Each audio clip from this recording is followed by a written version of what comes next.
well. And we just find ourselves naturally moving away from it. It can be, I think there's discipline that is required. I haven't read a newspaper in probably 15 years, maybe more than that. Well, however, what I do is a couple of times a week I'll put on CNN and I will just listen to what's happening, so I'm apprised of it.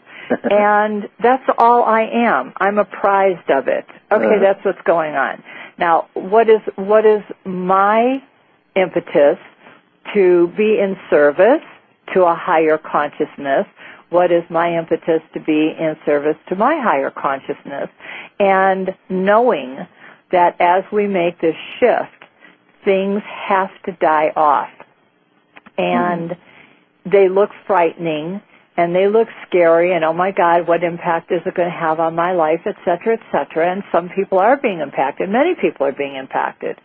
But it's if we don't plug in to the frequency that supports it in staying in a lower vibration of fear, we can have the experience differently. We can watch it differently, and we can watch it pass through us differently. We're the ones that hold it captive in our bodies and in our minds. We don't have to. We can let it pass through. It's just like a hurricane. It'll pass through. Every state of anything passes.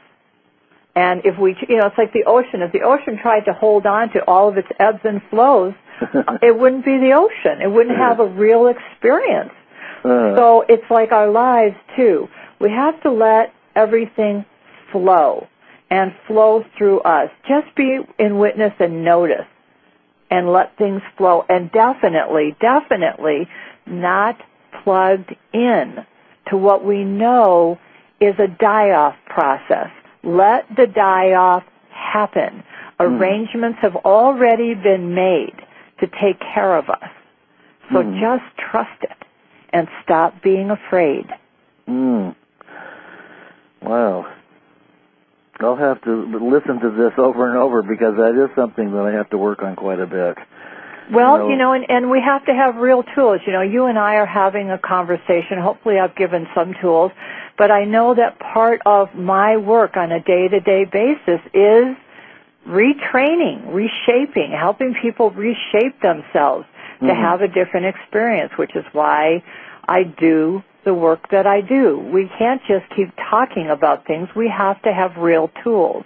And, the conversation is wonderful, but we need real tools. And I know that part of my job in the world is to give people tools, whether it's through my books or my CDs or my radio show or my teleseminars, whatever it is, it's about having tools to reshape and shape-shift the human experience. Don't consort with your mind because you won't have any shifts going on. Your mind's not interested in changing.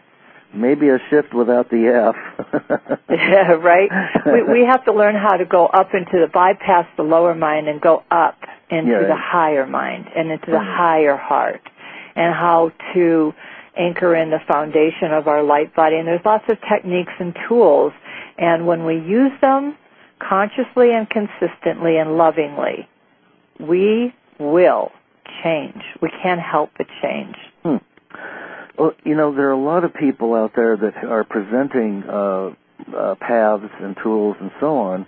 How do we know which tools are the right box for us? Is this a matter of what resonates to us, or trial and error? Because some people have gone so far as to go into schools and spend quite a few years in esoteric schools only to find out that was just, myself included, that it was just it was a hoax. Well, it's a life experience and soul path, and even if you have experienced a hoax, that was part of your learning too. Sure, and right. I think now we're at a place where we need to hone our discernment skills. Right. And You know, I remember, Lance, years and years and years ago, I had something in my bathroom on this plaque, and it said, make your decision as wisely as possible and then forget about it because the moment of absolute certainty never arrives. I love it. That's great. Yeah, right? Wow. And so that's what I think we do. You know, let's, Right. talk to our guides. Right. That's really important, is having rapport with our guides. My goodness, it's so important. And our higher self, it's so important. And feel into, don't think into, feel into, does this feel good? Does this, is what this person's presenting or teaching or this workshop or this book or CD, whatever, does this feel good? And you know what? You'll know. You'll really know. Because I really do believe we're past that quote-unquote lesson stage. Right. We don't have to have lessons anymore. Most of our karma is gone. And it's not necessary to have lessons now. We're building now. We're building now. So let's be in the building process, and let's get over we have to have another lesson and process another lesson. No, we don't. Yeah. No, we don't, unless we think we do. Right, exactly. And then you can spend your whole life doing that because that's what you think you have to do. And it's not the truth. It's not the truth. It's time for us to sync up to the higher energies and get out of this. We're in this big third-dimensional classroom. Not anymore. Not if we choose out of it. Once you've graduated, you get to leave that school. That doesn't mean you graduate and then go back and take the classes again. You don't have to do that anymore. You don't have to do that anymore. But of course you have to get what you need. You have to gather what you need to take forward. And none of us can take forward any baggage that we have previously held about ourselves, about each other, about the experiences. We can't go into a brand new dimension of playing with outdated, irrelevant, out of integrity and discordancies. We can't take them. There'll be no entry for us to take them into. We'll be kept out. Wow.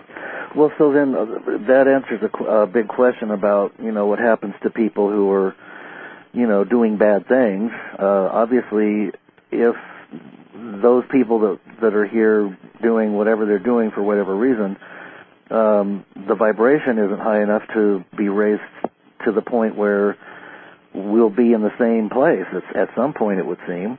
That's correct. That's correct. And I know that everybody that's listening to this show, these are people of a higher consciousness, people who are climbing the ladder. They're really invested and interested and ready and willing and excited, and they that whoever's playing bad still, who's ever doing whatever they're doing, God bless them. They'll get there sooner or later. And our job is to keep looking up and rising up to the powerful humans that we are. Yeah. Well, that also answers the question about so many of the people that I talk to or know about that are stuck at a certain point in relationship to focusing only on certain things like the conspiracy theories, for instance. That seems to be a very sticky wicket for people to get into when they start going through it, because you can get stuck there for such a long period of time and not move up. Yep. And if that's what fascinates you, I remember years and years and years ago, I was speaking at the World Congress, and my guides had kind of taken me outside, actually took me outside before I spoke the first time, and told me, gave me instruction and words and guidance and all of that. And one of the things I remember one of my guides in particular saying is that humanity has this fascination with things that are to come or things that are of a discordant nature. And, the conspiracy theories, if that's where you want to play, that's where you're going to stay. If that's where you want to be fascinated, that's what you'll be fastened to. Choose up. Wow. Choose up. Wow. We talked on the phone the other day. You were really excited about your teleconferences and some of the experiences that people were having. Would you be interested in sharing some of the amazing things that people are experiencing as a result of those and what they are? Well, we've been having a heck of a time, I'll tell you that. And I mean, how it started was it dropped in my lap in a meditation, and Spirit asked me, or my higher self did, whatever, to create this 3-part teleseminar called Reshaping the Human, Shapeshift Your Human Experience, And it was interesting because it was to be done in 3 parts in 3 different months. And the first part was, we already did 3 nights, which was 3 days before the vernal equinox, and then we'll do another 3 in June and another 3 in September. And it's not too late for anybody to join us because everything has been tuned into the MP3 downloads, which everybody will receive. But what we did, and the purpose of the first part was to work with the cosmic trigger, the energies that came in on the 20th, and the platinum ray, which is what the dolphins have carried on this planet, why we're so drawn to the dolphins, even why they're that platinum color. And Archangel Metatron, or Lord Metatron, was really the one that came to me and told me about the higher qualities of the platinum ray, and gave me permission, if you will, to dispense and activate the platinum ray prior to the 20th. And I did, unbeknownst to me what was going to happen. But things have been happening. Like, people are getting that. I have one person that was on the call. Her vision. She has been legally blind for most of her life. Her vision is beginning to come back.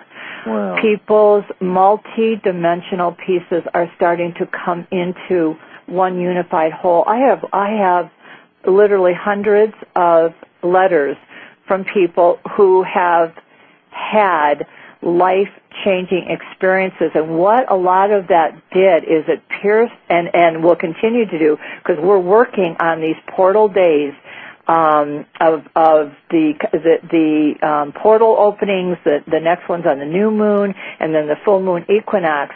But what happened was, and this surprised me, a lot of people started to detox very heavily after the dispensation of the platinum ray.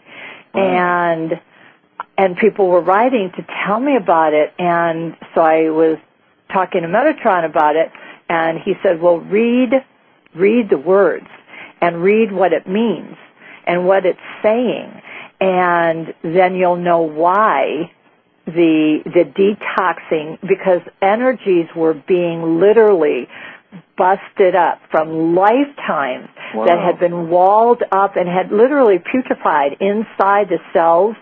And this platinum ray and these energies that we're working with throughout all of this teleseminar, all the way through September, and people could find out the information at worldpuja.org. It's piercing all of the old, that the shame and the blame. It's piercing illusions of protection that we've held, and guilt and shame, and it started to